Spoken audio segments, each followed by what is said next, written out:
relationnel. Alors, excuse-moi Caroline, c'est à chaque fois les aléas du direct, c'est que j'ai oublié d'enregistrer. Ouf, on n'a pas commencé pour vrai de C'est vrai. pas grave, On c'est pas présentait grave. Caroline, on est au début. Donc, tu peux nous redire un petit peu ce que tu fais à Oui, Clermont-Lérault? donc essentiellement psychothérapie de toutes sortes, hein, c'est-à-dire que je reçois des personnes de tous les âges, la thérapie de couple, la guidance parentale, le coaching relationnel. Oui, La sophrologie, j'en fais à l'université du Quéclin de Béziers, oui, auprès des étudiants en préparation aux examens, gestion du stress. Je donne aussi des conférences ateliers, comme ce soir, de temps en temps. oui. Et puis, ben, j'ai écrit aussi, il y a 2 ans en arrière, un bouquin sur la cohérence cardiaque, à la fois pour la pratique dans le cadre thérapeutique, mais aussi pour tout un chacun qui veut se l'approprier au quotidien. Génial. Super, Voilà. super. Et donc, ben là, je vais te laisser la parole pour qu'on entre dans le vif du sujet de la masterclass. Ok, super. Bah déjà, je vous remercie de votre présence. J'ai vraiment à cœur de partager voilà, des petits morceaux de ce que de ce que je peux faire dans ma pratique. C'est toujours agréable de pouvoir partager, transmettre. Et puis, donc, je suis ravie d'être là ce soir avec vous. Et bon, tu l'as bien dit tout à l'heure, hein, on va aborder effectivement les émotions, on va aborder la douleur. Et vraiment, en introduction de cette masterclass, euh, j'ai envie d'un petit peu d'aborder le fil conducteur qu'on va dérouler tout au long de cette masterclass, c'est de comprendre que quand on travaille sur le temps, en relation d'aide, hein, on travaille toujours sur les représentations que le sujet se fait dans le présent. Vous êtes d'accord que le passé, ça n'existe pas, le futur, enfin, ça n'existe plus, le futur, ça n'existe pas. Donc, quand on travaille sur le temps, c'est toujours par rapport à ce qu'on s'en raconte dans le présent. Ça, c'est très important. On le verra au fur et à mesure hein, de la masterclass, de ce qu'on se raconte à propos de soi, à propos des autres, à propos du passé, à propos du futur. Et ce sont en général ces représentations qui posent problème et non pas les événements en eux-mêmes. Donc c'est vraiment un travail symbolique. Et d'ailleurs, c'est pour ça qu'on travaille, enfin, on essaie de jamais travailler hein, avec des personnes psychotiques sur le temps parce qu'ils n'ont pas accès au symbolique. En général, les psychotiques, ils collent aux mots et ils n'accèdent pas au symbolique. Et c'est très compliqué de travailler. Psychotique, est-ce que tu peux préciser? Oui, bah, ce sont des schizophrènes ou toutes les pathologies hein, qui sont dans le psychotique. Il faut faire attention, effectivement, quand on travaille avec le symbolique, à qui on a affaire dans son cabinet. Juste une petite parenthèse, je vais souvent je vais souvent utiliser le terme sujet à propos de la personne qui vient consulter ou à propos même de nous, hein. En ce sens que un individu qui vient consulter ou même n'importe quel individu est toujours singulier, c'est-à-dire qu'il a toujours sa propre histoire, ses propres représentations et aussi ses propres talents. Donc, euh, c'est quelqu'un qui est potentiellement capable d'être auteur de sa vie, de son existence. Et donc, c'est important qu'il ne soit pas objet soit du thérapeute, soit du sophrologue, hein, d'une part, mais aussi qu'il ne soit pas l'objet de ses propres croyances limitantes. Je ne sais pas si pour vous, vous êtes habitué à ce terme de croyances limitantes. Mais donc, il s'agit de toutes les croyances, toutes les représentations qu'on peut se faire sur soi, sur les autres, etc. Ok. Oui, les croyances limitantes, je pense que c'est quelque chose qui est assez courant. Voilà. Tu l'as expliqué en plus. Ok. Voilà. Et donc, à partir de là, une fois qu'on a posé ce petit préambule, ce qui va être très important pour la suite, quand on travaille sur le temps, c'est de vraiment différencier la douleur et la souffrance. Tout à l'heure, Mary, tu parlais dans l'introduction des douleurs émotionnelles, mais en fait, on va voir que ce qui pose problème, c'est pas tant la douleur émotionnelle, c'est la souffrance. Et c'est pas la même chose. Une situation, elle peut être douloureuse, mais elle peut ne pas provoquer de souffrance. Qu'est-ce que ça veut dire? Bah, par exemple, mettons que j'étudie pendant 3 ans et je rate mon examen. Au bout de ces 3 années, bah, ça va être douloureux, ça peut même être très douloureux, on est d'accord. Mais si en plus de ça, commence à me raconter que mon père ou mon prof avait bien raison quand il me disait que je ferais jamais rien de ma vie. Si, si je me raconte aussi que tout le monde va penser que je suis pas à la hauteur, si je me raconte aussi que de toute façon je suis vraiment trop nulle et que je réussirai jamais, ben, on voit bien que ça va pas être la même. On va rajouter de la souffrance à un événement qui est douloureux. Mais c'est moi seule là qui me rajoute de la souffrance. C'est pas l'événement en lui-même qui est douloureux, qui fait souffrance. Vous voyez. Et pour prendre un autre exemple, dans le cadre de mes études de psychothérapie, j'avais fait une étude sur le syndrome de stress post-traumatique. Et je m'étais intéressée aux victimes du 11 septembre 2001. Et quand j'avais fait des recherches sur ce qui était devenu ces victimes, il y avait deux messieurs qui étaient dans la même tour le même jour, donc qui ont vécu exactement le même événement. Et sur ces deux messieurs, il y en a un qui, dès la semaine suivante, a repris son travail, a repris sa vie normalement. Et un deuxième monsieur qui, lui, aujourd'hui, en 2024, est encore en train de souffrir d'un syndrome de stress post-traumatique. Donc là, Mmh. ça nous dit bien que c'est pas l'événement en lui-même qui crée souffrance, c'est qu'est-ce qui fait que dans l'histoire, la personne va rester dessus, va rester bloquée dans le temps, va se raconter des choses sur lui, sur ce qui s'est passé, et qui va en fait trimballer ses valises jusque dans le présent. Et ça, c'est vraiment important de bien distinguer donc la douleur et la souffrance. Super. Ça va pour l'instant, ça vous paraît Ah, clair? pour moi, c'est très clair. Si jamais il Ok. y a des questions, n'hésitez pas à le noter. Vous avez le droit de résister, hein, si vous n'êtes pas d'accord ou si ça vous semble. Ok. Donc, qu'est-ce qui fait qu'on va souffrir? Ben, vous avez vu que dans les exemples que j'ai donnés, c'est toujours des mécanismes cognitifs qui sont à l'origine de la souffrance, hein. Donc, ça va venir de représentations qu'on se fait, de ce qu'on se raconte à propos de ce qu'on a vécu. Et donc, elle est bien effectivement symbolique, la souffrance. Autant la douleur, elle n'est pas symbolique, elle est réelle, elle est vécue, elle est dans le corps ou dans l'émotion. Mais la souffrance, elle est toujours symbolique. C'est ce qu'on se raconte de ce qu'on est en train de vivre, de ce qu'on a vécu. Elle n'est pas factuelle, voilà ce que je veux dire. Et donc, à partir de là, on peut distinguer deux types d'émotions. Les émotions réflexes, qui sont celles, par exemple, que vous entendez un bruit soudain très fort, vous allez sursauter. Vous allez avoir une émotion que vous ne maîtrisez pas, que vous ne pouvez pas ne pas avoir. C'est vraiment une émotion réflexe qui, elle, est factuelle. Mais après, vous pouvez aussi, par-dessus, vous raconter quelque chose sur ce bruit, vous imaginez que c'est ceci ou que c'est cela et que du coup, que vous êtes en danger et que ça n'a rien à voir, c'est pas factuel, c'est dans votre esprit que ça se passe. Et là, ça va créer une deuxième émotion de peur ou d'anxiété, une deuxième émotion qui, elle, est complètement symbolique. Donc ça, c'est bien aussi, progressivement, d'arriver à faire la distinction hein, entre ce deux types d'émotions, celle ben, qui est factuelle, qui est légitime, qui est réflexe, qui est de l'ordre de la survie, hein, c'est-à-dire qu'on va sursauter face à un danger potentiel, mais quand on sursaute, le cerveau n'a pas encore analysé la situation. Donc c'est bien quelque chose de réflexe. Et dans un deuxième temps, par l'analyse, on va discriminer, décider si oui ou non il y a véritablement un danger ou pas.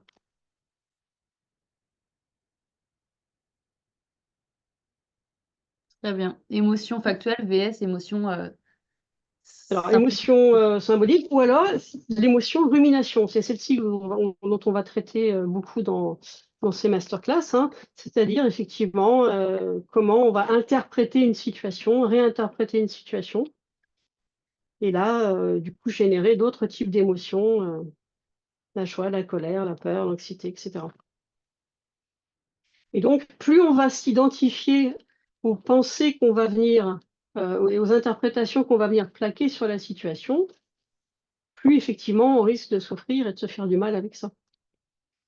Et de l'intérêt de la sophrologie, justement, c'est de pouvoir se dissocier, se désidentifier de ces ruminations et de ces interprétations que l'on plaque sur les situations pour prendre du recul.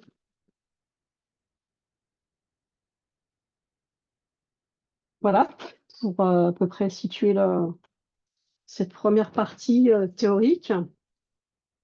Je ne sais pas s'il y a des questions ou des remarques. Alors, il y avait une question de Nicolas, je viens de lui Ouais, répondre. Voilà, il reparlait de la différence entre la douleur et la souffrance. Donc, la douleur, c'est bien ça, c'est ce qui est vécu sur le moment. Et la souffrance, c'est quand on appelle la souffrance quelque chose, une douleur, mais sur laquelle on va venir mettre encore plus c'est un de commentaire. pathos. C'est un commentaire, voilà. C'est ça. Ok. C'est ce qu'on retrouve beaucoup aussi dans Bouddha, hein, ce que Bouddha a beaucoup raconté sur Oui, c'est vrai, oui. la souffrance, la différence de Mhm. souffrance. Très Tout bien. à fait. Non, moi je pense que tu Ok. peux continuer, hein. Ok. Mais là, j'avais Un envie de public très proposer attentif. la première pratique, éventuellement. Super. S'il n'y a pas d'autres questions ou interrogations.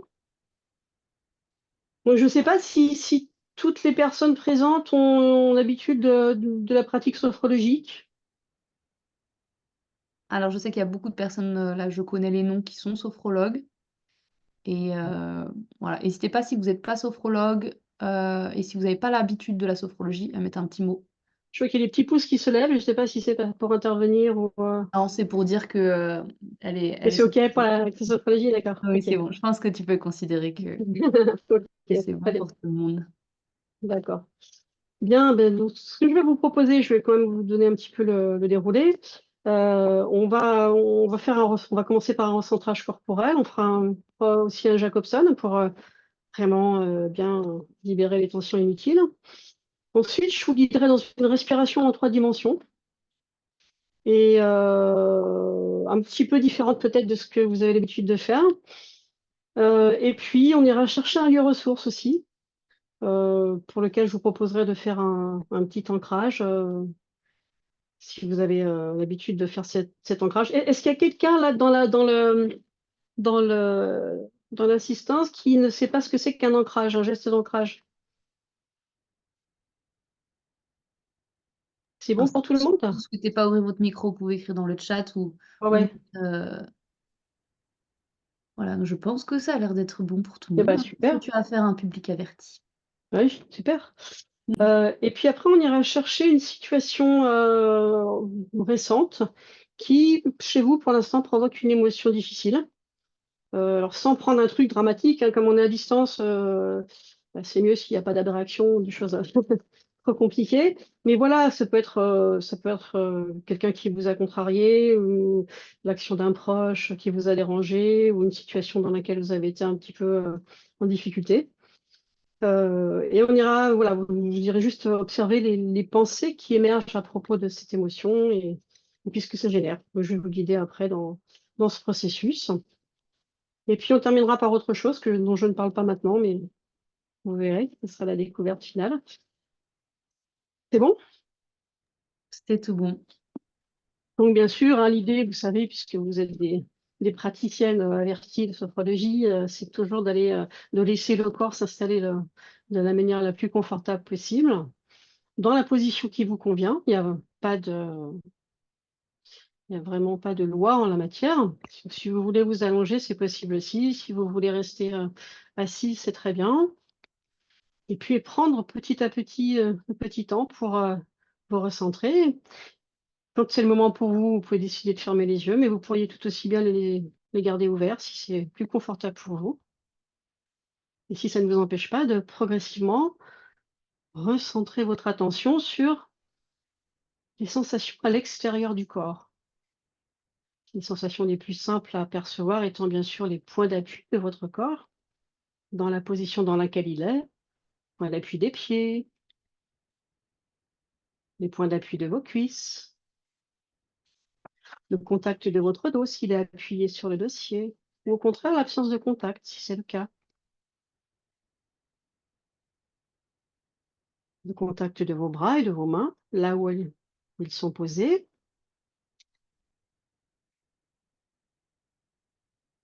toutes ces sensations externes présentes en même temps dans votre conscience.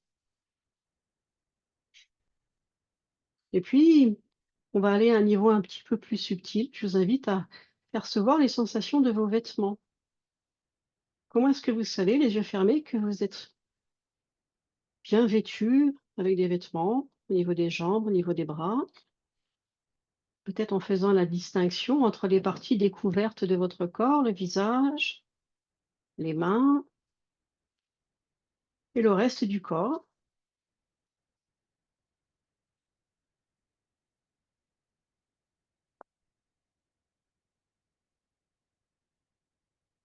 Très bien. Toutes ces sensations présentes dans votre conscience. Et si vous aimez travailler comme vous le faites d'habitude en sophrologie par partie, autorisez-vous à le faire. Vous recentrez d'abord sur la tête, le premier système, et puis sur les autres systèmes de manière séquentielle. Pour ma part, j'aime bien travailler l'ensemble en même temps et laisser un peu les sensations surgir toutes seules et porter mon attention à l'endroit où elles surgissent. C'est chacun fait comme fait comme bon lui semble.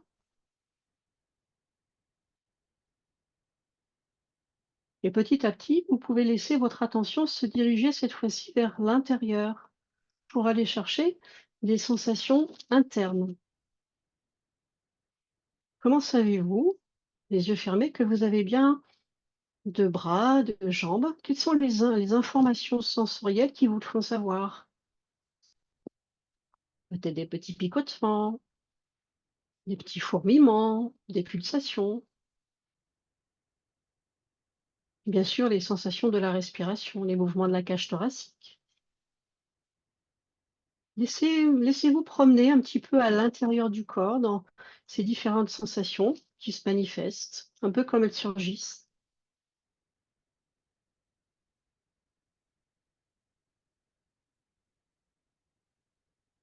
en prenant votre temps.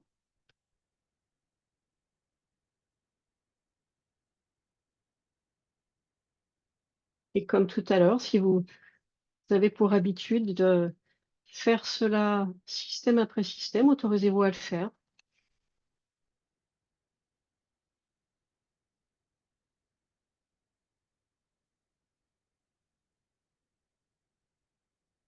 Bien sûr, si des pensées surgissent, vous les laissez passer, un peu comme on regarde passer des nuages dans le ciel. Ramenez votre attention sur les sensations internes dans le corps, la respiration, toutes les autres sensations qui se présentent, sans les juger. C'est ni bien ni mal, elles sont juste là. Même quand il y a un inconfort, vous laissez faire, vous accueillez.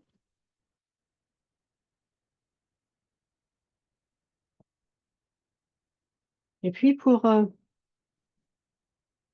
vraiment libérer toutes les tensions inutiles qui ont pu s'accumuler dans le courant de la journée, je vais vous inviter à pratiquer cet exercice bien connu en sophrologie qui s'appelle le Jacobson et qui consiste à effectuer une série de contractions-relâchements en synchronisation avec la respiration. Vous pouvez le faire à votre rythme, en commençant par vider les poumons, puis à prendre une inspiration et une fois poumon plein, restez quelques secondes en apnée pendant laquelle vous allez mobiliser tous les muscles du corps, le visage, le cou, les bras, le thorax, l'abdomen, les cuisses, les jambes jusqu'au bout des orteils. Les poings sont serrés, les bras également sont mobilisés. Vous vérifiez bien que chaque partie du corps est mobilisée sans se faire mal. C'est à vous de doser pour que ça reste confortable, avec l'intention d'aller décoller toutes les tensions inutiles à l'intérieur. Et lorsque vous avez besoin de souffler, vous soufflez le plus longtemps possible par la bouche en relâchant progressivement, comme si vous pouviez laisser toutes les tensions inutiles s'en aller avec le souffle le plus loin possible. Dans les respirations qui suivent, vous continuez à respirer naturellement en vérifiant s'il n'y a pas un muscle de plus à relâcher. Si vous faire des petits mouvements, dénouer un peu les articulations si vous en ressentez le besoin après les avoir mobilisées. Vérifiez que rien n'est tendu, tout reste souple. S'il y a des bâillements qui se présentent, ben, laissez faire, bien sûr. Ça fait partie de l'exercice. Les muscles de l'arrière-gorge se détendent en bâillant. Et puis, lorsque vous êtes prête, vous pouvez faire à votre rythme le deuxième passage. De nouveau, on vide les poumons en soufflant. On prend une inspiration sans forcer. Apnée, poumon plein. Et pendant l'apnée, on va mobiliser tous les muscles du corps sans oublier le visage. Vous serrez les mâchoires, froncez les sourcils. C'est une belle grimace comme un chien qui va mordre. On serre, on serre, on serre, sans se faire mal, avec l'intention d'aller vraiment décoller toutes les tensions inutiles à l'intérieur. Et vous pouvez ensuite souffler, relâcher, vider, vider, vider, vider, vider, vider, vider, vider, vider, souffler, souffler, souffler, souffler, souffler, souffler. Et dans les respirations qui suivent, on continue à vérifier s'il n'y a pas quelque chose d'autre à relâcher ou une articulation à détendre. Autorisez-vous à bouger un petit peu. Puis vous observez qu'est-ce qui se transforme dans le corps, qu'est-ce qui change. Comment je perçois mon corps après ce deuxième passage? Qu'est-ce qui a changé? Quelles sont les parties qui avant étaient beaucoup moins présentes, qui le sont davantage maintenant, ou l'inverse? Simplement, vous accueillez toutes ces transformations, ces sensations. Restez présente et attentive à ce qui se passe à l'intérieur du corps. Et quand c'est le moment pour vous, faites le troisième et dernier passage à votre rythme. Vide les poumons, soufflant. Inspiration. Apnée, poumon plein. Mobilisation des muscles du corps. En portant votre attention sur qu'est-ce que ça fait, qu'est-ce que c'est comme sensation lorsque je suis toute tendue, les muscles mobilisés. Je vais aller chercher et décoller toutes les tensions inutiles à l'intérieur. Et en soufflant, c'est comme si je laissais s'en aller, je lâche, relâche, je vide, je relâche toutes les tensions inutiles. Et j'accueille les sensations à l'intérieur, les transformations. Dans les respirations qui suivent, vous continuez sur l'expiration, vraiment vérifier s'il n'y a pas un muscle de plus à relâcher, à détendre, ou une articulation. Et puis vous prenez un petit moment pour faire un petit bilan de la présence de votre corps après cette stimulation. Comment est-ce que vous habitez le corps juste là maintenant?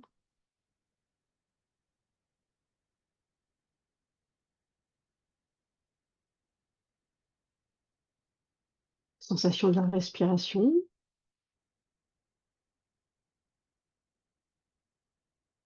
Je vous invite vraiment maintenant à être très attentive à ce qui se passe au niveau de la respiration, au rythme de la respiration,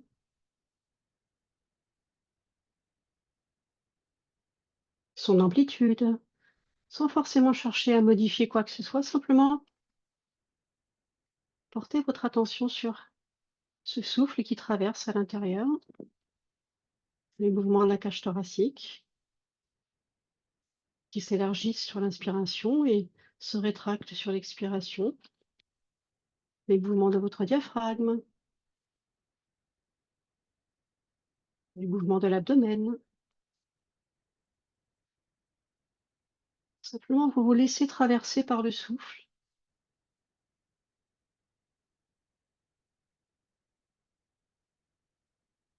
Et un petit peu par intuition, sans forcément chercher quelque chose de logique, je vous invite à trouver à quel endroit vous imaginez le centre de la respiration.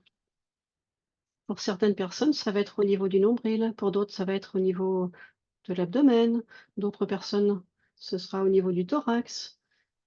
Même certaines personnes peuvent ressentir le centre de la respiration au niveau du front, sans chercher quoi que ce soit de logique. Laissez venir la sensation de l'endroit où se situe pour vous le centre de votre respiration.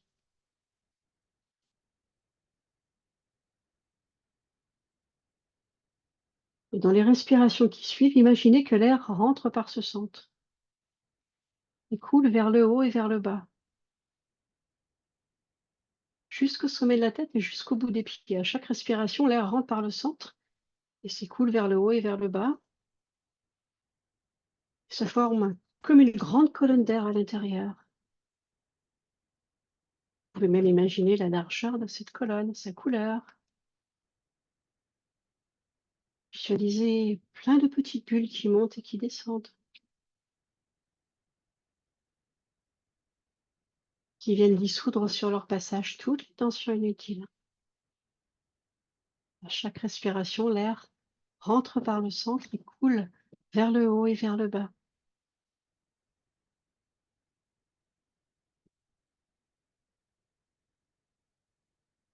Et dans les respirations qui suivent, l'air rentre toujours par le centre. Cette fois-ci, il se dirige vers la droite et vers la gauche.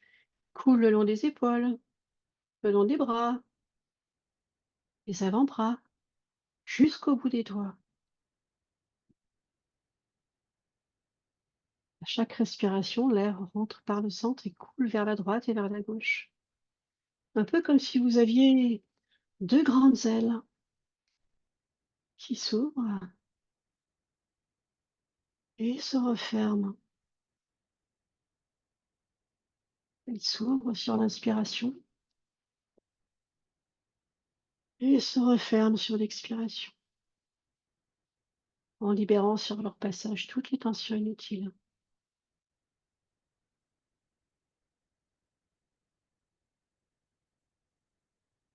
Et dans les respirations qui suivent, l'air rentre toujours par le centre et cette fois-ci se dirige vers l'avant et vers l'arrière. Ça crée comme un espace à l'intérieur, un espace de calme.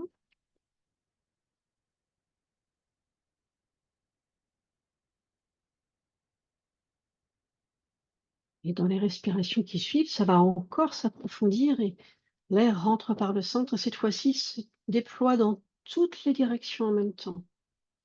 Vers le haut, vers le bas, à droite et à gauche, en avant et en arrière.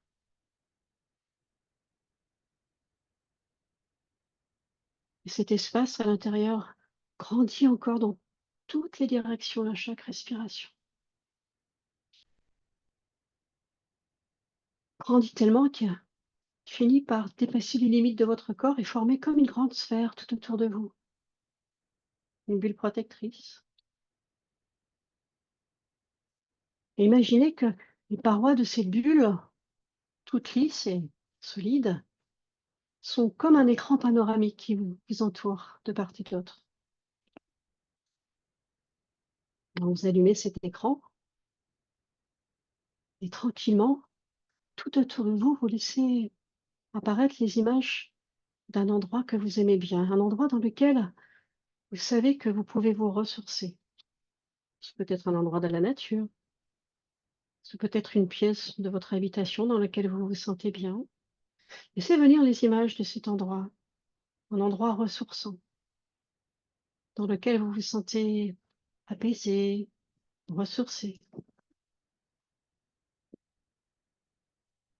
Petit à petit, vous construisez cette image autour de vous sur l'écran, dans les moindres détails, en choisissant l'éclairage qui vous convient, l'angle de vue qui vous convient, et bien sûr, vous pouvez vous amuser à vous rapprocher de certains détails qui vous plaisent, qui vous font du bien, ou au contraire vous en éloigner, modifier les éclairages, un peu comme le ferait un metteur en scène.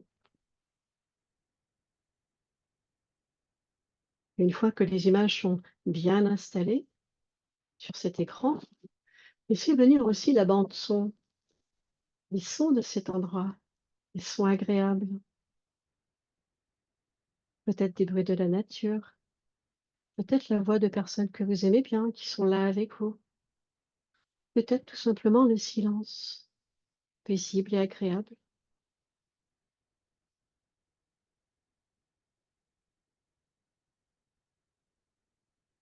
Vous avez les images, vous avez les sons. Laissez venir maintenant les parfums agréables de cet endroit. Peut-être que ça ne s'y prête pas dans un premier temps, alors vous pourriez peut-être aussi, un petit peu comme un jeu olfactif, vous amuser à vous rapprocher tout près de certains objets, de les frotter un petit peu, de les gratter pour qu'ils puissent libérer leurs odeurs, leurs parfums, et vous laisser surprendre par un parfum surprenant. inhabituel.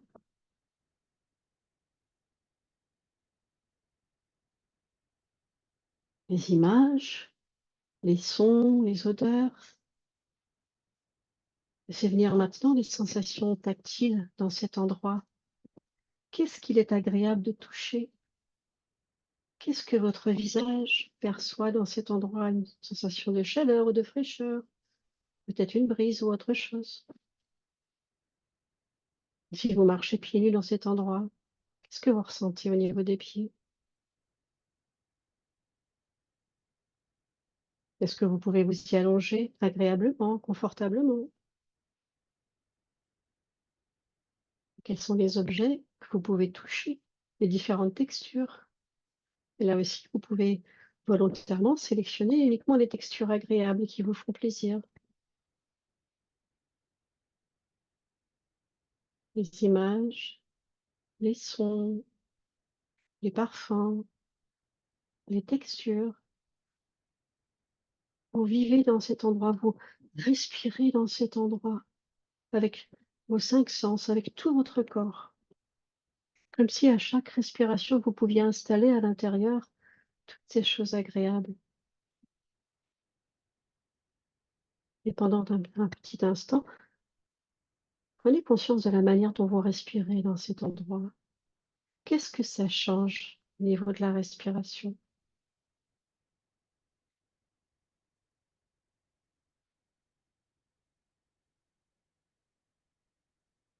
Alors, dans cet endroit, au contact de toutes ces sensations et de vos 5 sens, je vous invite à, pendant quelques minutes, effectuer le geste d'ancrage. Votre geste d'ancrage, celui que vous faites habituellement, de manière à associer dans la sensation de ce geste toutes ces sensations agréables que vous expérimentez dans cet endroit.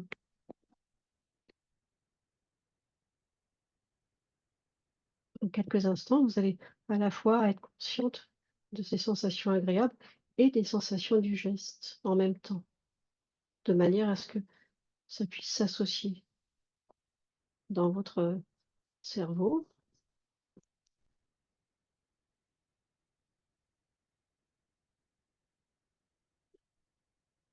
Quand les sensations commenceront à diminuer un petit peu, à devenir moins présentes, moins efficaces, vous allez interrompre le geste et je vous propose de laisser s'éteindre cet écran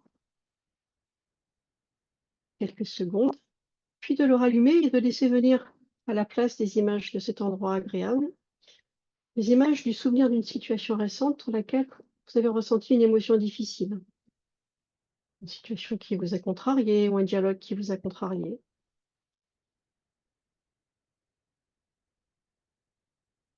Et simplement de prendre conscience qu'à l'évocation de ce souvenir, quelles sont les pensées qui émergent presque instantanément et qui viennent commenter cet événement que vous avez vécu. Qu'est-ce que vous vous racontez sur l'autre, sur le passé, sur le futur, sur vous-même, à l'évocation de ce souvenir? Et ces pensées, quel type d'émotion est-ce qu'elles génèrent? Remarquez dans quelle direction vos pensées ont tendance à se diriger automatiquement et à vous embarquer avec elles. Est-ce que c'est plutôt sur le passé? Est-ce que c'est plutôt sur le futur? Est-ce que c'est sur vous-même ou sur l'autre? Ou les 4 en même temps? Je suis trop ceci, pas assez cela, j'aurais dû faire ceci, ça va toujours être ceci, il ou elle n'avait pas le droit de, il ou elle est toujours, etc.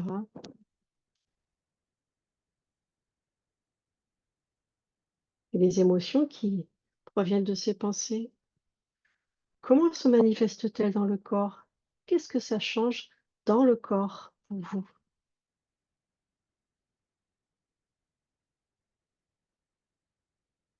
Tranquillement, vous pouvez accueillir et ressentir l'impact de ces pensées dans le corps, toutes les fois que vous les générez. Quelles parties du corps vont se tendre? Comment la respiration va changer?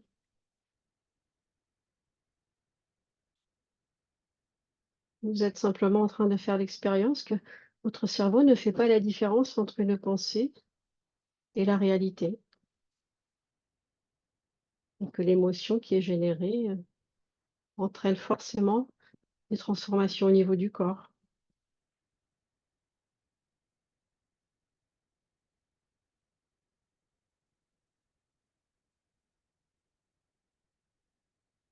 Qu'est-ce qui se passerait si vous n'aviez plus ces pensées?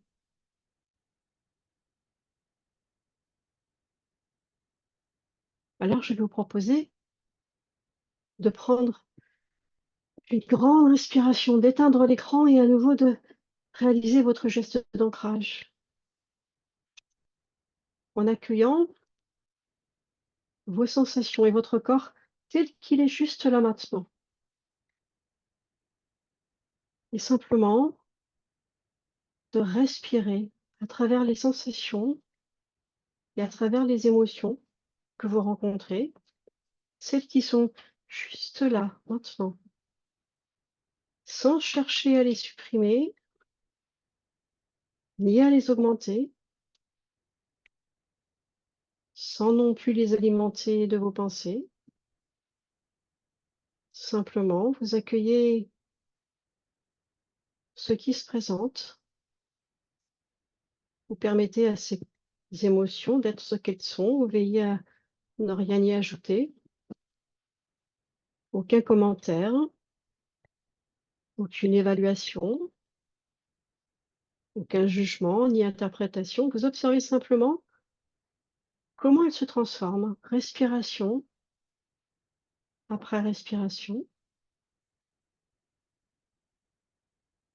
Rien d'autre à faire, simplement respirer dans la présence des sensations et des émotions telles qu'elles sont, juste là maintenant,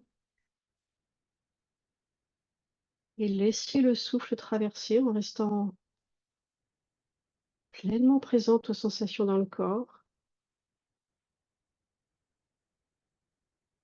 en observant comment elles se transforment dans le corps,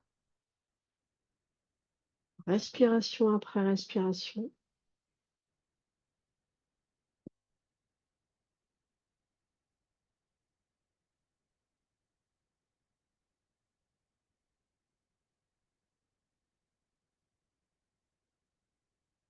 Et peu à peu, vous devenez de plus en plus ouvert, de plus en plus disponible pour juste savourer l'instant présent. Et peut-être que vous pouvez commencer. Imaginez votre conscience un peu comme un grand récipient qui respire, comme un grand vase, avec un vaste espace à l'intérieur, dans lequel se déroulent les pensées, les sensations, les émotions. L'espace de votre conscience est ce grand récipient, toujours là, toujours le même, quel que soit votre âge. Il était déjà là à vos 5 ans, il était encore là à vos 12 ans, à vos 20 ans, et il est toujours le même aujourd'hui. C'est la seule chose de vous qui n'a pas changé avec le temps. Même si votre corps a changé, même si vos pensées et vos croyances ont changé, ce vaste espace de la conscience, cet espace de calme, de présence,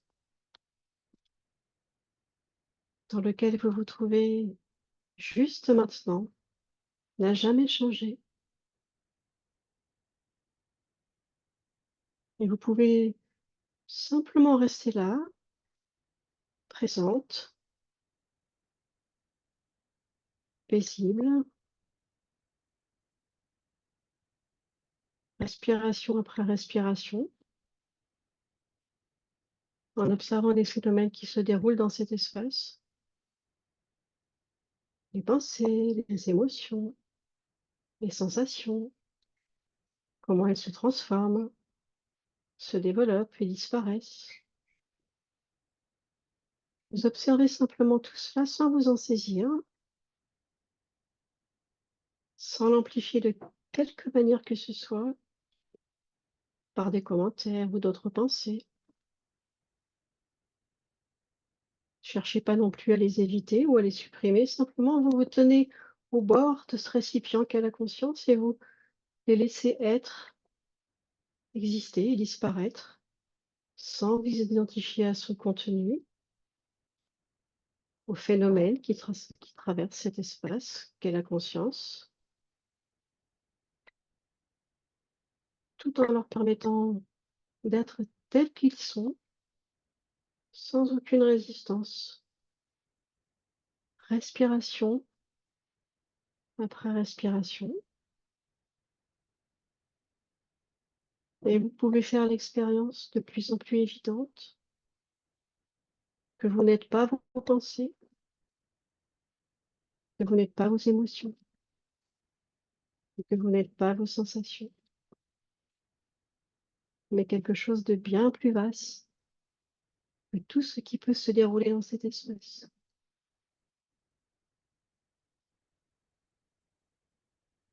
Et peut-être que dans cet espace de pleine présence, à l'instant présent,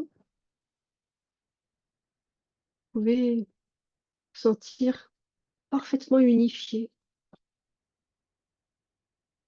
Vous faites l'intérieur comme l'extérieur et l'extérieur comme l'intérieur. Respiration après respiration.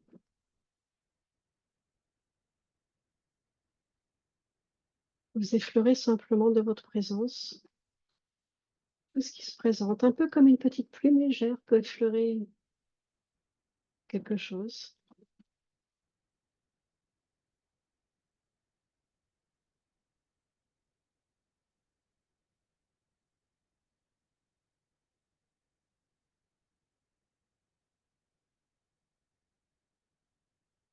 Et peut-être que vous pouvez aussi prendre conscience de cette capacité qui est la vôtre de vous donner du choix, celui d'accorder votre attention à ce qui vous unifie, ce qui vous fait du bien, plutôt que de nourrir par des pensées ce qui est pénible ou difficile. Prenez encore un petit moment pour bien terminer cette expérience, faire ce que vous avez besoin d'y faire, pour ramener dans le présent quelque chose d'utile pour vous, pour les heures qui viennent et les jours qui viennent. Et quand ce sera le moment pour vous, vous pourrez prendre une ou deux grandes respirations, bouger un petit peu les pieds et les mains, laisser le corps faire ce qu'il a besoin de faire pour bien revenir en pleine forme ici et maintenant, et seulement lorsque vous serez prête, quand ce sera le bon moment pour vous, vous pourrez vous étirer, bâiller et ouvrir les yeux.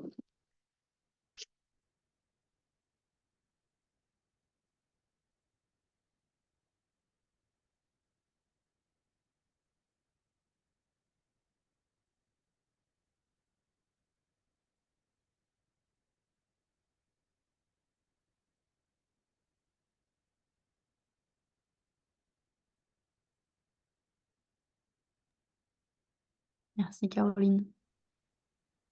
Je sais pas du tout où on en est au niveau du timing. On est bien. C'est On bon? est très Allez, bien. Ouais. super. On a un peu dépassé, mais On a un peu dépassé? on va Ok, dépasser de 5-10 minutes. Ça va aller. d'accord. Eh bien, merci beaucoup. C'était riche. Là, on va faire un petit temps, ce que tu souhaitais, Caroline, et ce qui est important en sophrologie, de faire un petit temps de phénodescription. Donc voilà, si ça vous dérange pas d'intervenir, d'ouvrir votre micro, ce sera diffusé dans le replay. Vous pouvez mettre votre caméra en off si vous préférez ou mettre sinon, par écrit dans le chat. La phénodescription, c'est de faire revenir à la conscience en parlant au jeu et en disant ce que vous avez pu, voilà, ressentir, expérimenter. Voilà, s'il y a quelqu'un qui a envie de se lancer, envie de témoigner, J'ai Moi, compris je veux qu'il y a bien eu des si. Oui, y compris Si s'il y on a des m'entend. difficultés, hein. Oui, on vous entend, Ah, bah, si on m'entend bien, du coup, merci Nicolas. Carole. Merci Caroline. Oui, moi c'est Nicolas, sophrologue également.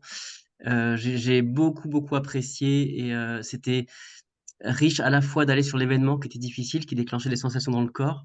Et après, quand on calque le geste d'ancrage, j'avais presque oublié à quel point c'est agréable de confronter, moi c'est de la force et de la douceur en même temps, aux sentiments négatifs qui étaient à cause du souvenir. Et c'était très surprenant de le refaire et de le vivre. J'ai beaucoup aimé, merci beaucoup. Avec plaisir. Quelqu'un d'autre veut partager?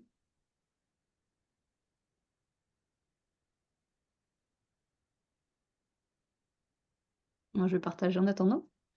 Hem, Moi, j'ai beaucoup apprécié cette image de la conscience, de se dire qu'on était comme un peu notre conscience, c'était un peu comme le vase C'est ça, c'est et l'espace. heu et du coup, j'ai eu l'impression d'entrer facilement en méditation. J'ai l'impression que c'est ce que recherche la méditation, de nous connecter à la conscience pour prendre du recul par rapport aux émotions et aux pensées qui sont là comme un flux, il y en a toujours et qu'on n'ait pas ces pensées, ces émotions. Et du coup, ça m'a procuré de la joie. J'ai senti, de la joie avec en faisant ça. Voilà. Et après sinon, si je peux parler des difficultés, parce que des fois c'est important, on parle que des choses géniales qu'on a vécues. Encore quelque chose de très positif que j'ai pu vivre, c'est que tu as dit à la fin, justement, comme on voit on n'est pas nos pensées ni nos émotions, finalement, si on s'y identifie trop et si on met cette attention vers ce qui est négatif, par exemple, on va, voilà, avoir le nez là-dedans et je me suis dit, je me suis rappelé le pouvoir de l'attention et heu et que j'avais envie de mettre mon focus sur des trucs positifs parce que ça change le projecteur et ça change, beaucoup de choses après dans les ressentis, j'imagine. Et donc ça, c'était autre chose de positif et en plus, dans les difficultés que j'ai pu avoir, j'avais l'impression de devoir beaucoup me concentrer pour écouter, parce qu'il y avait beaucoup de choses, ça allait vite Ouais. Mmh. pour moi et du coup, l'impression de pas complètement lâcher prise. Donc il y a une partie de moi qui était mais après je pense que je me suis dit que c'était normal, que là, on est dans un cadre de masterclass, que, on est en visio. Du coup, c'est pas voilà, on n'est pas dans une séance privée, dans des conditions où je me suis sentie complètement en sécurité. Je sors et je suis en plus, j'anime cette masterclass. Du coup, ça a été un peu ma difficulté. Voilà, juste pour partager une difficulté. Alors, je l'ai senti aussi, Mary. J'ai été moi-même en difficulté par le contenu, la quantité. Euh, C'était un peu volontaire en fait. J'avais pas la prétention que vous puissiez vraiment ressentir euh, tout le bénéfice qu'un travail comme ça peut faire, parce que là, on condense sur 20 minutes, ce qui normalement prend peut-être une séance, voire plusieurs séances. Le processus est beaucoup plus progressif. Mmh. Mais ce qui m'intéressait, pourquoi c'est si riche, c'est parce que je voulais que vous ayez vraiment le déroulé, la progression du type de travail qu'on peut faire, euh, enfin exactement de ce Oui, qu'on a fait, mais oui, non, mais vraiment le déroulé progressif, qui bien oui, sûr, effectivement, ce serait plus oui. pertinent Bah, voilà, de le répartir on sur peut une se durée plus longue. oui, on peut se douter que là, c'est du condensé et c'est le principe d'une masterclass, quoi. On y va à fond dans un sujet et on peut se douter que ça peut se faire beaucoup plus tranquillement. On a comme un petit avant-goût, c'est un apéritif, Hmm. quoi. Là, par exemple, le lieu ressource, ça se ferait en une séance. Et l'évocation de l'événement pénible, ce serait une autre séance complète. Ouais. Pour vraiment ressentir le lien entre les pensées et l'émotion. Enfin, voilà. Là, c'était un peu bref. Je l'ai Mmh, senti moi aussi. Voilà. mmh, mmh. Vous avez le déroulé. Oui, c'est ça. Donc voilà, dérouler pour soi et aussi, voilà, comme il y a beaucoup de sophrologues, c'est aussi, on peut s'inspirer de ça pour, refaire avec d'autres. Il y Mhm. a Léa qui nous dit: «Belle visualisation de mon prénom sur un arbre. J'ai senti comme quelque chose de figé au niveau des émotions». D'accord. Merci Léa. Moi, j'ai pas très bien compris quelque chose de figé au niveau des émotions. Tu comprends, Caroline, ce que voulait dire Léa? Est-ce que ça veut dire qu'elle est restée bloquée sur l'émotion ou qu'elle s'est... Je sais pas. Si tu veux préciser, Léa, pour qu'on comprenne mieux. Donc, bonsoir aux personnes qui nous ont rejointes. Il y a des nouvelles personnes qui nous ont rejoints. Je ne Voilà. vais pas interpréter ce qu'a dit Léa, mais me concernant, j'ai trouvé ça assez intéressant. Alors, je suis en plein protocole avec tous mes groupes en ce moment sur la gestion de l'état émotionnel. Je leur fais travailler beaucoup la sécurité et je me suis dit quand même, ça m'intéresse ce matin quand j'ai vu cette super masterclass. Je suis partie sur un événement assez important, vécu il y a plusieurs mois et qui m'avait vraiment figée quand j'ai appris la mauvaise nouvelle. Et là, je suis retournée la voir. Et du coup, j'ai eu un sentiment de sérénité. Alors peut-être parce que c'est travaillé depuis plusieurs mois, je ne sais pas. Mais j'ai eu un sentiment de sécurité en revivant exactement la difficulté émotionnelle d'il y a quelques mois. Alors après, je me suis dit, oh, c'est trop bien, continue, joue le jeu. J'ai fait mon... Alors, geste signal, hein, c'est ce que tu appelles un ancrage sûrement, Caroline. Oui, J'ai c'est fait mon l'ancrage. geste signal pour voir ce que ça m'a mené. Et là, ça a rajouté une espèce de... Oh, alors, je ne sais pas comment vous dire ça. En tout cas, j'étais entourée, mais d'un amour inconditionnel et c'était topissime. Voilà. Un grand merci, Caroline. Merci beaucoup. Il y a Léa qui nous a reprécisé. En fait, je n'arrive pas à ressentir quand on dit quelque chose de figé au niveau des émotions. Ok. Voilà. Donc, il y a Ben, peut-être moi, une question de l'ordre de l'autorisation dans un cadre un peu non pas très protégé comme ça. oui, ouais, c'est ce que j'allais proposer aussi, suggérer quand on est en visio comme ça, avec Hmm. toutes ces informations. Parce que là, on fait beaucoup travailler aussi l'intellectuel, puisqu'on a ces apports théoriques. Mhm. Voilà, merci pour vos retours. Alors, ce que je propose en tant que gardienne du temps, c'est qu'on se fasse une petite pause de 5 minutes. Voilà, Mhm. pour dégourdir les jambes, dégourdir les yeux, si ça se dit. Et puis, boire un petit coup, aller aux toilettes, ce que vous voulez, manger un petit truc. Et on se retrouve vers 19h, ouais, 19h03, 4, si on veut être précis. Et prenez un petit carnet, stylo, de quoi noter, ou si vous voulez noter directement sur vos ordinateurs, ce qu'on va faire dans une deuxième pratique vers la fin de la masterclass. Et en fait, ce qu'on ne vous a pas dit avec Caroline, c'est que ce sujet est tellement vaste qu'on avait décidé de le découper en deux. Donc là, là, c'est la première saison, entre guillemets. Et on fera une autre masterclass qui aura lieu le 7 mars, on va vous en reparler plus tard. Et donc, cette deuxième pratique qu'on va faire, les résultats, entre guillemets, vont nous servir pour la deuxième masterclass, si vous revenez. Du coup, ça peut être intéressant que vous les notiez à un endroit, voilà, que vous allez pouvoir retrouver. Donc, soit sur votre ordinateur, soit après un petit carnet peut-être pas une feuille de papier, à moins que vous soyez très organisé, une feuille de Mhm. papier collante, mais moi, je sais que c'est pas mon cas et souvent je fais ça, donc je précise. Voilà, voilà. Du coup, on peut se retrouver, à tout à l'heure, vers 5, ouais. À tout de suite. L'enregistrement. Donc, nous sommes partis pour la deuxième partie théorique. C'est bon? C'est On bon. y va? Alors, je ne sais pas si vous avez expérimenté pendant cet exercice, dont le but était quand même, au moment où on évoque les souvenirs désagréables, c'était que vous puissiez réaliser à quel point nous sommes des voyageurs du temps. À savoir que à l'évocation d'une situation ou d'un événement, on va se raconter tout un tas de choses sur le passé, qu'on va projeter sur le futur. Donc, puisqu'il s'est passé ceci dans le passé, alors forcément, dans le futur, il va se passer cela. On fait ça tout le temps, en fait. Et c'est là, pour mieux vous expliquer, je vais vous montrer un petit schéma que j'ai préparé. Si je peux avoir le partage. Alors,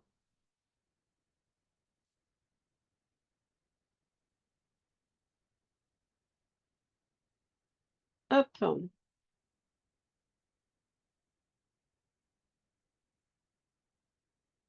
Voilà. Donc, ça va dans le sens de ce qu'on disait tout à l'heure. euh, à propos de la souffrance, hein, c'est que très souvent, la souffrance vient s'ajouter à la douleur.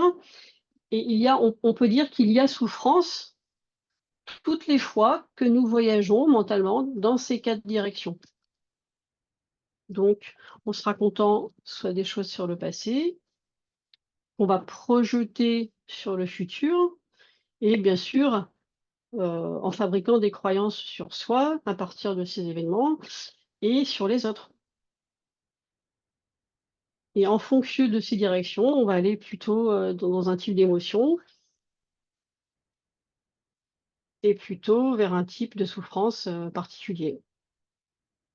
Alors, cette roue, elle est inspirée de, je ne sais pas si vous connaissez quelqu'un qui s'appelle Richard Moss. C'est un Américain qui, alors, à l'origine, il est médecin et ensuite il est devenu thérapeute, psychothérapeute. Et bon, il a vécu ce qu'on appelle une expérience d'éveil, hein, comme Eckhart Tolle, par exemple. Et voilà, c'est très inspiré de ses travaux. Mais je suis moi-même en train d'essayer d'intégrer à la méta-analyse, hein, donc en reprenant d'autres concepts aussi. Et voilà, donc je trouvais que ça vraiment, ça résume avec beaucoup de pertinence et de façon visuelle, donc concrète, tous ces sketchs mentaux qu'on fabrique et qui sont à l'origine de nos souffrances. Mm. Et ce qui fait que, en fait, on ne voit pas la réalité telle qu'elle est, on la voit à travers un filtre. Bon, ça, c'est très PNListe, hein, de dire ça. Pour ceux qui connaissent un peu la PNL, hein, le PNL nous explique qu'on voit toujours la réalité à travers le filtre de nos croyances, de notre histoire finalement. C'est jamais complètement neutre. Et donc, en PNL, on appelle ça la carte du monde. Donc, en fonction de notre chemin de vie, on va créer des filtres à propos de soi, à propos des autres, à propos du passé, à propos du futur. Et c'est comme si on voyageait dans la vie, dans le temps, avec ce filtre et qu'on voyait le monde et ce qui nous arrive à travers ce filtre. Et du coup, en fonction de la manière dont on s'est structuré, on va par exemple fabriquer une personnalité qui va être plus ou moins en référence avec le passé. Donc ça, ce sont les gens qui vont vous dire bah, c'était mieux avant ou je ne peux pas être heureux parce qu'il s'est passé ceci ou cela dans mon histoire. Ou quelqu'un qui va être plutôt orienté futur. Donc là, c'est l'avenir qui est incertain. Il faut le préparer maintenant, l'avenir. Il faut mettre de côté. Faut faire attention. Il faut contrôler, sinon l'avenir est dangereux et incertain. Voilà, ce genre de pensée et ce genre de personnalité. Ou alors, on peut être plutôt orienté présent avec, bah, ça c'est l'épicurisme, hein, il faut profiter de la vie parce que ça ne dure pas, elle est trop courte, etc. etc. Voilà. Et dans la relation à l'autre, nous allons aussi réagir en déformant la réalité par des distorsions. Donc ça, c'est quelque chose qui est assez connu dans les thérapies cognitives et comportementales, hein. Je vais vous le partager aussi. Alors, celui-ci, ce fichier ces distorsions, s'il vous intéresse, je peux vous le mettre en fichier à télécharger, un fichier, je crois que dans le chat, il y a quelque chose pour faire ça, il me semble, Mary, hein. Oui, tout à fait. Ouais. D'accord. Voilà, donc, hop. Donc ça, ce sont les 6 distorsions, hein, qu'on a identifiées dans les TCC. Et donc, ce sont des interprétations qu'on vient plaquer sur la réalité. On les fait toutes, hein. Toutes les fois qu'on est dans l'anxiété, on fait une ou plusieurs de ces distorsions. Donc, ce qui peut être sympa, c'est que chacun, vous puissiez commencer à identifier le genre de distorsion que vous faites le plus souvent quand il se passe quelque chose de désagréable. Le fait de les identifier, ça va vous permettre justement déjà de mettre de la conscience là-dessus. C'est-à-dire que une fois que ce type de pensée est identifié comme étant une distorsion, mais du coup, on ne croit plus nos sketchs mentaux. On va commencer à se dissocier, à se désidentifier de tout ce qu'on se raconte et de ces distorsions. Hmm. Et ça, c'est un travail que je fais souvent, qui est très efficace pour les personnes qui consultent pour de l'anxiété, par exemple. Donc, d'apprendre à repérer nos sketchs mentaux, nos distorsions, pour ne plus y adhérer, tout simplement. Tu peux donner un exemple rapidement? C'est-à-dire, ah bah, les exemples, tu les as là-dessus, tu vois. Oui, mais voilà, du Sur- coup, là, on n'a pas le temps de le lire. Enfin, moi, j'arrive pas à Donc, lire. ah oui, tu n'arrives pas à lire. Alors, la première, Non, je veux dire. c'est la boule de cristal négative. Ça revient à prédire un événement négatif à partir d'une situation neutre. D'accord? Donc, ça donne, bah, j'y arriverai jamais. Ah bon, bah, comment tu sais que tu y arriveras jamais? Donc, en général, hein, c'est une des distorsions qu'on trouve le plus souvent, cette manière de projeter sur le futur quelque chose de négatif, souvent à partir, on se rend compte, hein, d'un événement passé. Hmm. Le deuxième, c'est isoler une information du contexte, en tirer des conclusions dans le sens négatif. Par exemple, bah, la dernière fois que j'ai essayé, j'ai complètement raté. Et là, on peut imaginer qu'il y a une personne qui était présente dans cette situation Hmm. et qui va faire remarquer, qui va recadrer, qui va dire, mais t'as oublié que la dernière fois, tu avais 39 de fièvre. Hmm. Donc, on va complètement occulter le fait, les circonstances atténuantes, hein, le fait que cette personne avait 39 de fièvre, et en tirer une conclusion Ok, très bien. isolée du Ok. contexte. Ah Minimiser la oui, réussite, maximiser l'échec. la Donc, bah, dernière. ça, c'est facile, hein. La dernière fois, je n'ai pas su répondre à la dernière question. Et là, pareil, on peut imaginer le dialogue. Bah, tu as répondu à 9 questions sur 10 quand même. Oui, ok, super. Bon, Voilà. alors, du coup, on va peut-être pas toutes les faire pour Voilà. Donc ça, garder du temps, mais tu ouais, peux peut-être le mettre sur le chat, voilà, et nous, et moi, je le téléchargerai aussi, je le mettrai dans le replay. voilà, je vais le mettre en Euh, pièce jointe. Super. Mais oui, je pense que là, on a compris. N'hésitez pas si vous avez des questions. En tout cas, je pense que c'était bien clair, euh, les distorsions négatives associées à la roue de la souffrance. Et ce qui était intéressant aussi, c'est que tu disais que finalement, dans une des visions en PNL, l'épicurien, par exemple, l'instant présent, parce que du coup, moi, quand tu parlais de l'exemple du futur, l'exemple du passé, celui qui voit trop dans le futur, celui qui voit trop dans le passé, moi, je me disais: «Ah bah, la réponse, c'est le présent». Tu disais: «Non, l'épicurien, c'est aussi un autre, Bah, quand c'est un déni de réalité, oui. Mais mmh, quand c'est dans l'extrême, là, dans les trois cas, on parle on de parle personnalité d'extrême». Tout à extrême, fait. hein. Ouais. Et ce qui fait qu'on s'équilibre dans la vie, c'est qu'on arrive à équilibrer ces trois tendances pour effectivement, on n'oublie pas le passé, on en tire un enseignement positif. Mmh. Et en même temps, on se projette dans le futur avec des projets, tout en lâchant prise, parce que si on n'est que dans le futur et qu'il n'y a pas de lâcher prise, c'est pas vivable. Et pour lâcher prise, ben, c'est l'instant présent.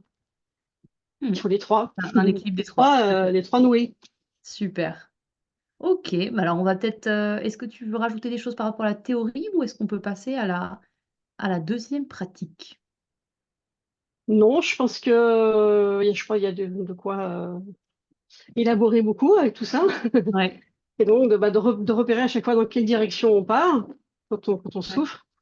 Qu'est-ce qu'on se raconte et éventuellement, est-ce qu'il y a une de ces distorsions pour oui. après se désidentifier de tout ça et faire baisser la souffrance. C'est pour ça super intéressant. Ouais, après si tu pourras nous le mettre à la fin de la masterclass dans le chat, parce que Normalement, je c'est l'ai mis là, mais je ne sais pas si tu l'as mis là? Non, tu pas le vois ou reçu. pas? Non. Parce que moi, il s'affiche. Ouais. Bon, On va bah, pouvoir voir écoute, à la fin sinon.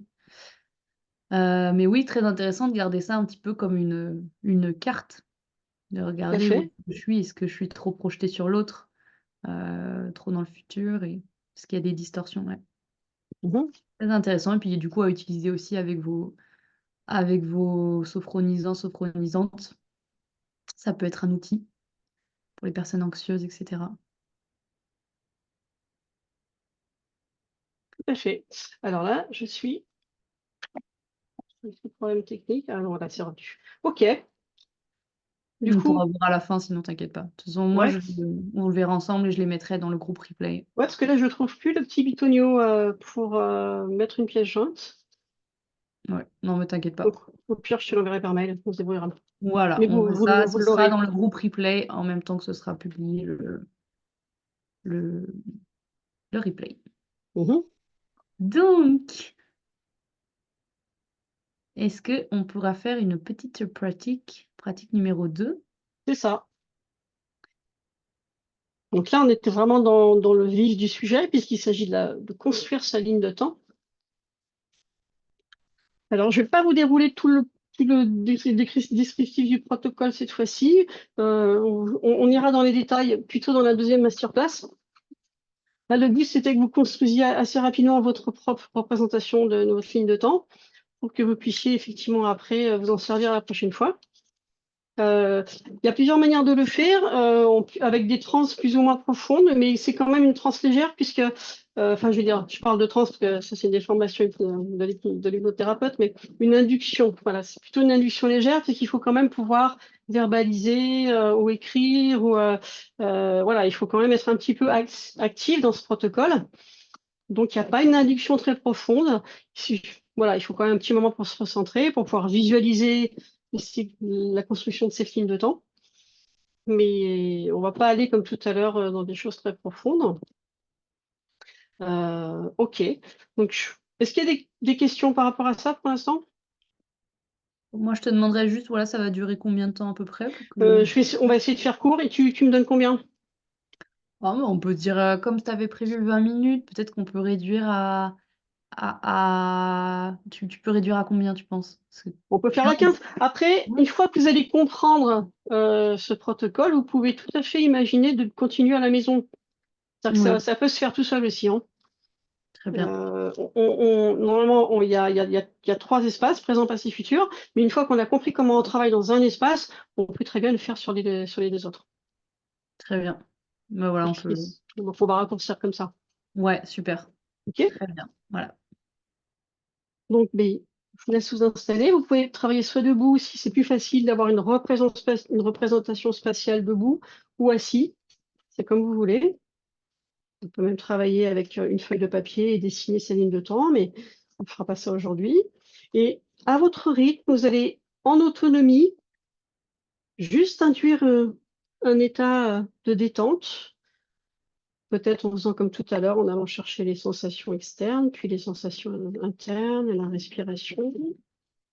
Voilà, comme vous savez le faire, vous allez pendant quelques minutes tranquillement vous installer, vous recentrer. Et pour les personnes qui ne connaissent pas bien le recentrage corporel, ça peut être juste en portant l'attention sur la respiration, peut-être pendant quelques cycles respiratoires en soufflant par la bouche pour stimuler le nerf vague et vous détendre un peu plus. Voilà. Et quand vous sentez que vous êtes dans un état agréable de détente et qu'en même temps il y a suffisamment de vigilance pour pouvoir élaborer, pour pouvoir visualiser, dans ce cas-là, vous me faites un petit signe de la main.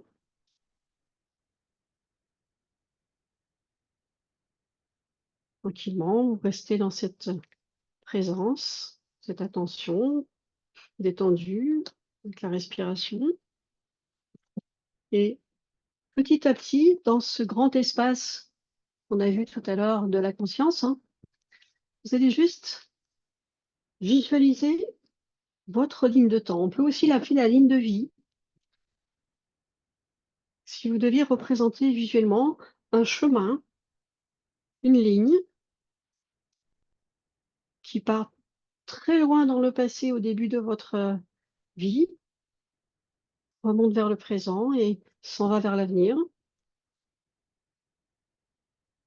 Laissez venir cette représentation sans chercher forcément à modifier quoi que ce soit ou à fabriquer quoi que ce soit. Restez de manière très instinctive, ce qui vous apparaît en premier, tout de suite. Et puis imaginez que cette ligne, vous êtes donc un petit peu en vue de dessus, ou en tout cas vous voyez une ligne, ça veut dire que vous êtes très au-dessus de cette ligne. Petit à petit, comme si vous étiez à bord d'un hélicoptère, vous allez redescendre et vous rapprocher de plus en plus de l'espace sur cette ligne qui représente le présent, jusqu'à vous poser vraiment dans le présent.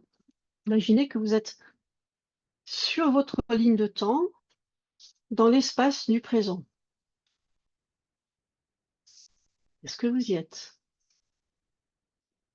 OK. Alors, très simplement, pour vous-même, et ça, je vous invite aussi, une fois que vous l'aurez fait, à noter tout ce qui va venir, vous allez juste imaginer tous les détails de cette partie de l'espace, de cette partie de la ligne de temps que vous appelez le présent. Tout d'abord, ces dimensions. Quand vous vous tenez debout dans le présent, est-ce que le présent qui est derrière vous remonte très loin dans le temps? Est-ce que après 1 heure, c'est déjà plus le présent? Est-ce qu'après 1 semaine, ce n'est plus le présent? Ou est-ce qu'il faut remonter 5 ans en arrière ou plus pour retourner dans le passé? Tranquillement, pour vous, chacune individuellement, à quel endroit commence le passé? À combien d'heures, combien de jours? Ou alors à combien de mètres ou de centimètres? Ou est-ce qu'il y a un trou entre le présent et le passé? Si le passé n'est pas attaché au présent, remarquez-le. Et puis vous faites la même chose pour le futur. Le futur, à quelle distance est-il du présent? À quelle durée est-il du présent?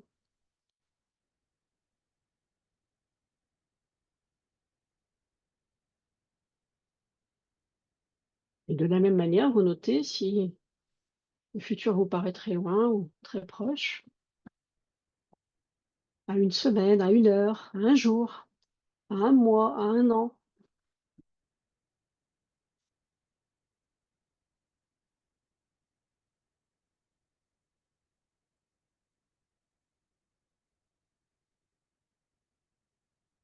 Et lorsque c'est fait, pouvez-vous décrire les dimensions du présent tout autour de vous? Au-dessus de la tête, est-ce que c'est très haut le présent ou est-ce que c'est juste au-dessus de la tête? Le plafond du présent, est-ce qu'il est infini? Est-ce qu'il est quelque part, dans l'espace, au niveau du ciel? Ou est-ce qu'il s'arrête à quelques centimètres?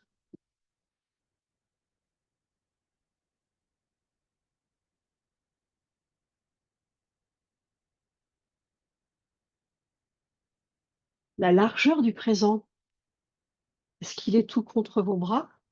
Ou est-ce que si vous étendez les bras, vous touchez les bords du présent sur les côtés? Ou est-ce que c'est très, très loin sur les côtés, à droite, à gauche, à l'infini?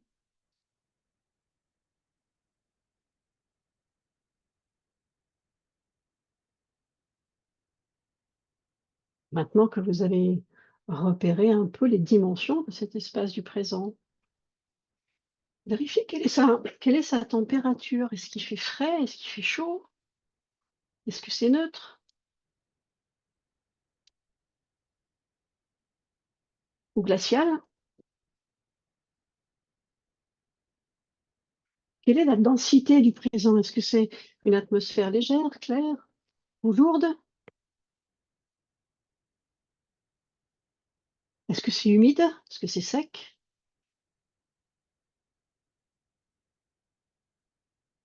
Est-ce qu'il y a du brouillard?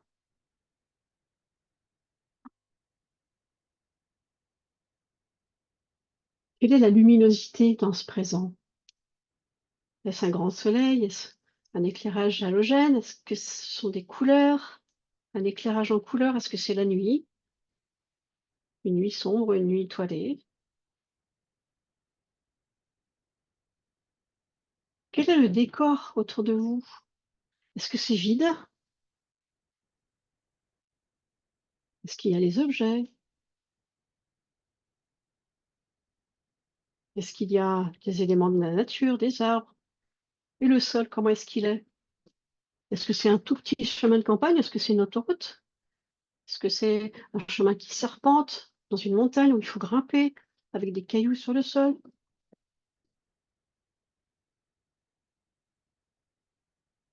Ou une descente sur laquelle on peut glisser facilement? Est-ce que ça monte? Est-ce que ça descend? Est-ce que ça tourne? Est-ce que c'est tout droit? Laissez venir tout ce type de détails. Est-ce qu'il y a des sons, des parasites, des bruits pénibles, ou des bruits agréables, ou le silence? Notez vraiment tous ces petits détails qui représentent votre présent.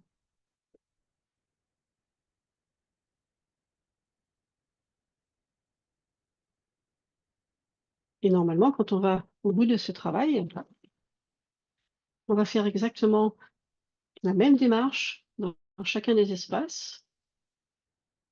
Donc on va demander au sujet qui est sur sa ligne de temps de se tourner vers le futur, de faire la même chose, de décrire les dimensions, la largeur, la hauteur, la température, l'atmosphère, l'humidité, la luminosité, et cetera, le décor, tout ce qui est présent.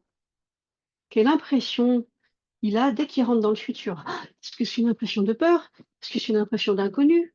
Est-ce que c'est vraiment une certitude, de la confiance en soi? Qu'est-ce qu'il ressent aussi comme émotion? J'en ai pas parlé tout à l'heure pour le présent, mais quand vous rentrez dans votre présent, c'est quoi l'émotion? C'est important aussi de noter s'il y a des émotions qui apparaissent au moment où on s'intéresse à l'un de ces 3 espaces. Et très souvent, là où il y a le plus d'émotions, bien sûr, bah, c'est dans le passé. Quand il faut demander au sujet de se tourner vers le passé, quelquefois, il y a des choses que le sujet n'imaginait même pas. Et ça peut être très, très surprenant de voir ce qui peut émerger.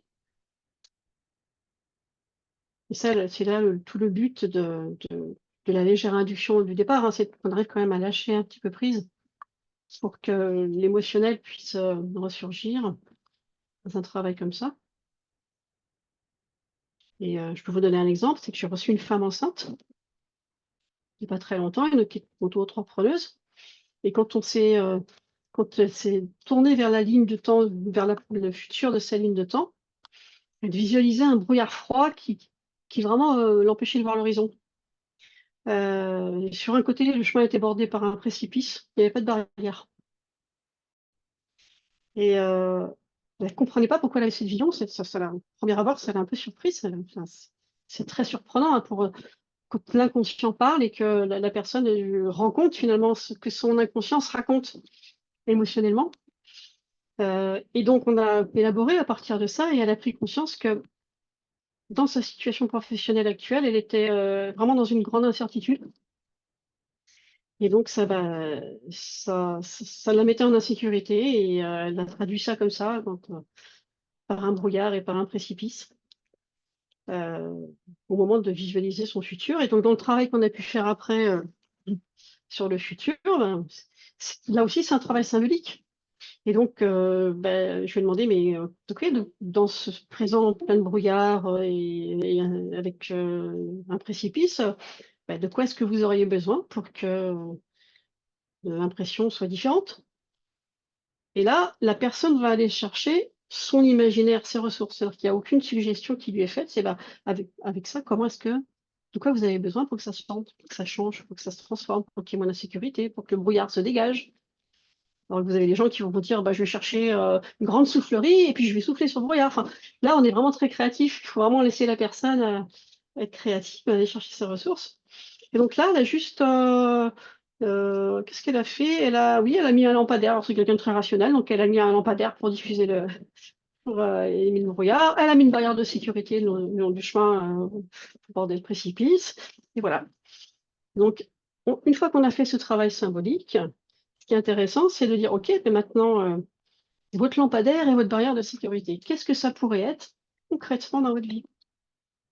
Et donc à partir d'une situation concrète, on va dans du symbolique, ça déclenche quelque chose de symbolique aussi pour le sujet, et ensuite on ramène ce symbolique en séance pour le travailler et élaborer à partir de ça. D'accord. Et ça, en anamnèse, ça peut être vraiment très intéressant. Donc, pour la première séance, de mettre la personne sur la ligne de temps et tout de suite, on va voir qu'est-ce qui pose problème. Est-ce que c'est le futur? Est-ce que c'est le passé? Est-ce que c'est le présent? Et du coup, de pouvoir après poser les bonnes questions Hmm. et diriger l'accompagnement. Hmm. Merci Caroline. Voilà, je sais pas si vous aviez compris, moi au début, j'avais pas compris qu'il fallait qu'on note directement en même temps. J'étais restée là à t'écouter. Du coup, si D'accord, du coup, j'ai du mal m'exprimer. moi, je sais pas, si Certains l'ont fait. ouais, je voyais certaines personnes qui l'ont fait après. Du coup, c'est là, je me suis dit, ah, mais oui, faut noter maintenant. Du coup, voilà, vous pouvez noter pour vous rappeler. Du coup, on s'en servira pour la prochaine masterclass. Et même là, déjà, vous pouvez vous-même interpréter, en fait, c'est ça, hein. Mhm. Déjà un peu interpréter. Alors, on peut faire aussi, là, on peut faire un petit temps de partage, du coup? Bien Par rapport- sûr. Ouais, ok. Voilà, il est passé 20h30. Si vous avez des impératifs, n'hésitez pas à nous quitter. Vous pouvez regarder la suite dans le replay. Mais sinon, on va garder, on va prendre quelques minutes encore. On va continuer jusqu'à 20h40 si c'est ok pour toi, Caroline. Ouais, très bien. Ouais, super. Donc du coup, l'instant partage, voilà, comme tout à l'heure, si vous avez envie d'ouvrir votre micro ou d'écrire sur comment ça s'est passé pour vous, ce petit exercice de visualisation de la ligne du temps. Et si vous avez mettre des questions à poser à Caroline aussi.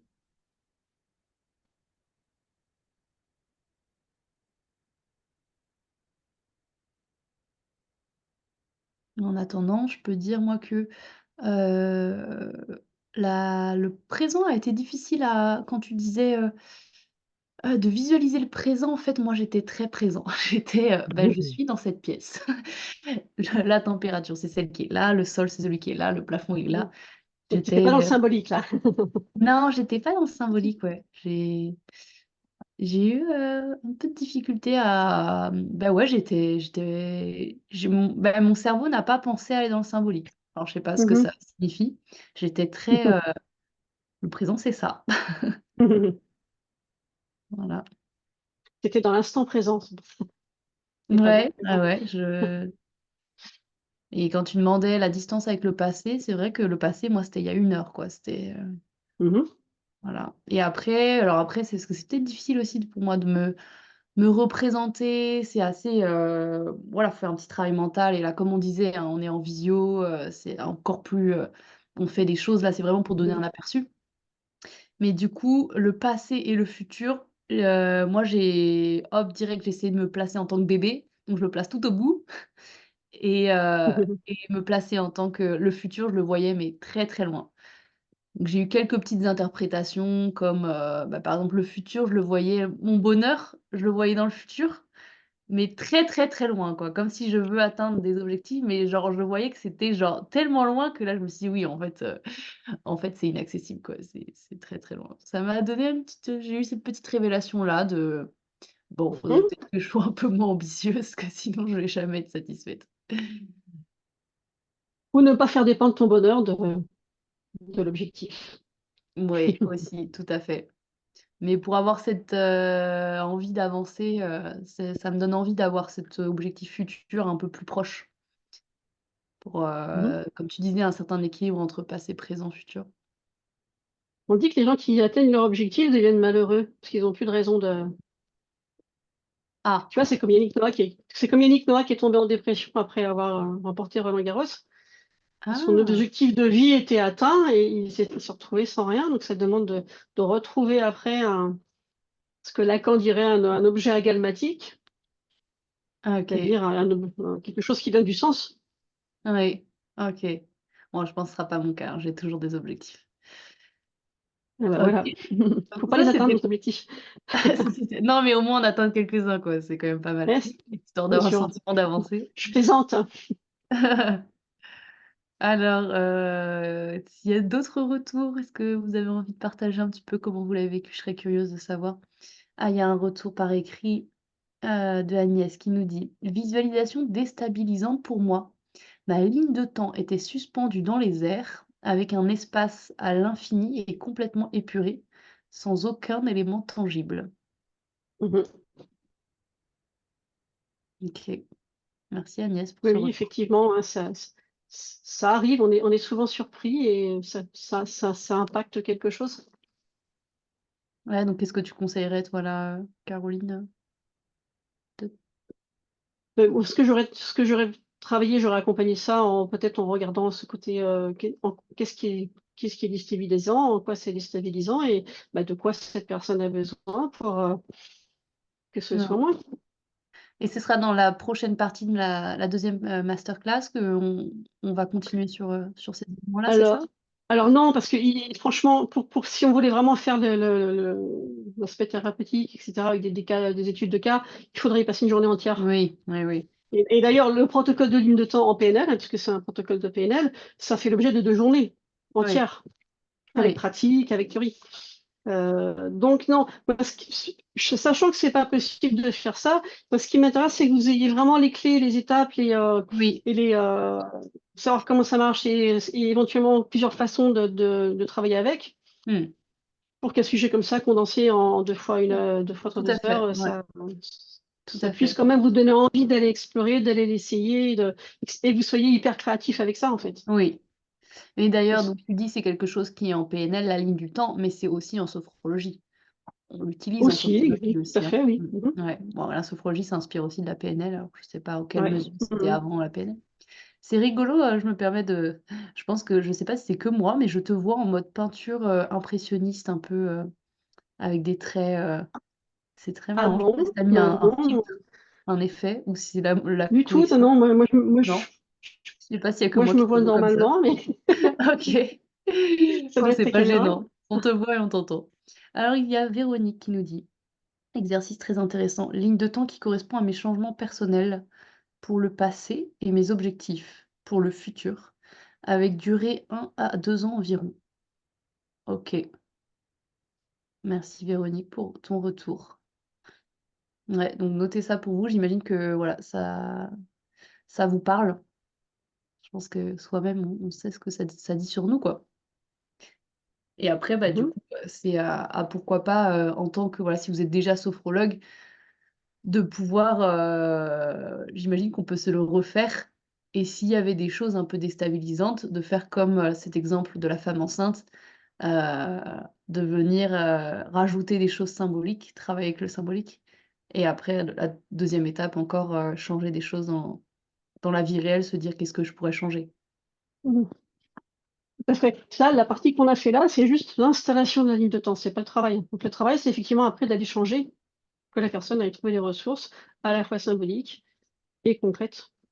Mmh, tout à fait. Bon et bien, merci beaucoup Caroline. On arrive à la fin de la masterclass, comme ça on n'aura pas trop dépassé avec le temps. C'est toujours un challenge parce que c'est tellement intéressant. Heu, tac, tac. On voulait vous parler bien sûr un petit peu de la prochaine, donc ce sera le 7 mars.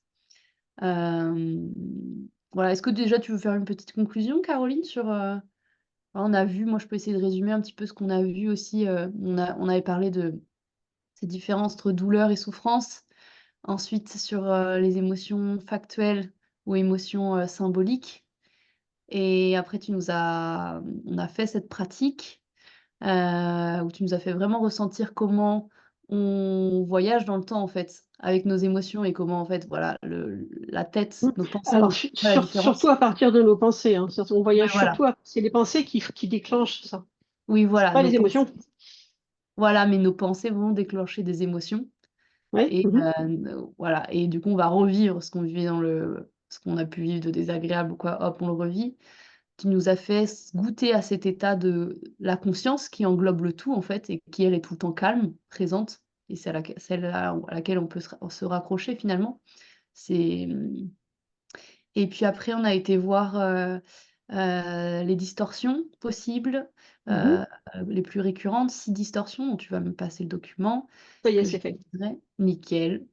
Et ensuite, donc il y avait les distorsions et la roue de la souffrance. Comment voilà, on va vers le futur, on va vers le passé et comment on peut s'orienter avec cette carte-là pour se dire, par exemple, quand on est dans un état un peu anxieux, voilà, où est-ce que je suis en train d'aller? Peut-être que je vais trop vers l'autre ou alors je suis trop sur moi et voilà, se retrouver un peu dans cet équilibre-là. Et après, on a fait cette dernière pratique sur cette ligne du temps qu'on peut raccrocher. Du coup, celle-ci, on peut la raccrocher. Je suis un peu moi, en difficulté là pour la raccrocher au reste. Comment tu la raccrocherais, toi, du coup? C'est par rapport au travail symbolique, c'est-à-dire que mettre un lampadaire ou une barrière symboliquement, c'est se raconter quelque chose d'autre Oui. que ce qu'on s'est raconté jusqu'à maintenant sur le passé, futur, au présent. Donc Donc, encore en une fait, fois, c'est tout ce travail symbolique, hein. Et donc la ligne en de fait, temps, alors voilà, si je le relie au reste et au tout début de voilà de la masterclass, on l'annonçait comme hop, on disait la ligne du temps et la douleur émotionnelle. Ça va être là, on a vu comment en fait on va créer de la souffrance. Voilà, ce qu'on appelle la douleur émotionnelle, en fait, c'est peut-être la souffrance, quoi, parce que la oui, douleur. la douleur, elle est Voilà. factuelle, la souffrance, Voilà. non.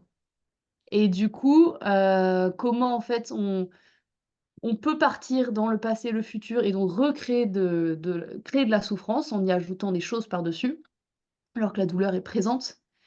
Et on a vu ça au départ, en fait, comment ça fonctionne le mécanisme et à la fin, ce que tu nous as fait faire comme pratique sur, la ligne du temps, Mhm. c'est déjà des possibilités, plus que comprendre, c'est aussi comment, bah, voilà, une émotion, symbolique qu'on a ancrée sur, par exemple, quelque chose s'était passé, un échec ou quoi, et on a mis une émotion symbolique dessus avec toute une représentation.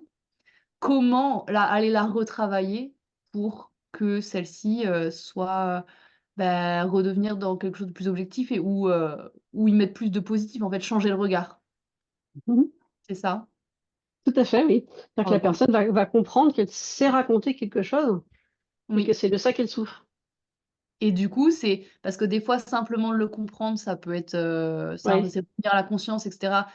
On se dit: «Oui, pourquoi pas?» mais là, c'est aussi intéressant d'y mettre une autre représentation. tout à fait. Mhm. Mmh. OK. Je crois que j'ai bien compris. Est-ce que vous avez des questions?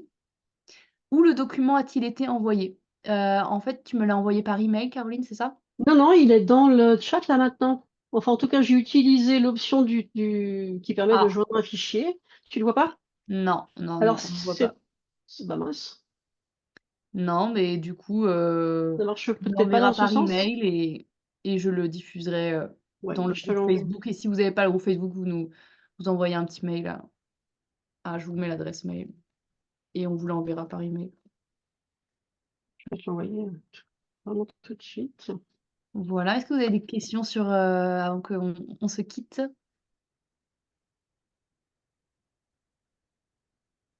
Et du coup, voilà, en attendant que vous posiez vos questions, le jeudi 7 mars, heu, est-ce que tu peux nous faire un petit teasing, un peu? Où est-ce qu'on va continuer?